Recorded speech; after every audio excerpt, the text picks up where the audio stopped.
Women's day. Thank you beta. Happy women's day mummy. Thank you beta. Chocolate అంటే తెలియదు. రాజ్కి chocolate ఉంటుంది. Thank you మా. So మేము కూడా ఉమెన్స్ అని చెప్పి మేము అనుకుంటున్నాం. అంటే మీరే అనుకుంటారు, అసలు మీరు ఉమెన్స్ ఎట్లయితారో నాకు తెలియాలి. సో కమెంట్ సెక్షన్ లో కమెంట్ చేయండి మేము ఉమెన్స్ కావాలనుకుంటే. Happy women's day to all the women. To all the men.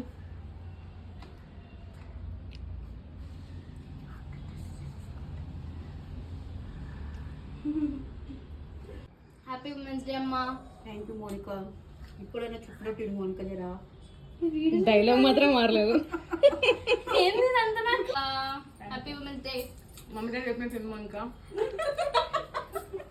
ఎందుకు అసలు ఇట్లా నన్ను టార్గెట్ చేస్తున్నారు? అంటే నీకు పెద్ద కోరికలు ఏం లేవు నా కళ్ళకి, అందుకే అది ఒకటి చెప్పిన. ఇది ఒక చిన్న కోరిక. విరాజ్ నేను తినిపిస్తాను నీకు. నాకు పెట్టు అది తిని నాకు చెప్పు. నేను పెళ్లి చేసుకోను కదా, నేను ఉమెన్ అయిపోతా. మరి చెప్తున్నాడు చెప్పు, నాకు తినిపిరా. ఏది నాకు పెట్టు, నాకు తినిపి. దగ్గరికి రా కొంచెం. అంటే హ్యాపీ ఉమెన్స్ చెప్పు. హ్యాపీ ఉమెన్స్ చెప్పురా. చెప్పు బంగారం. అంతే. ఆహా మా అమ్మ అనేసారు విరాదు అట్లాంటప్పుడే అయిపోయి.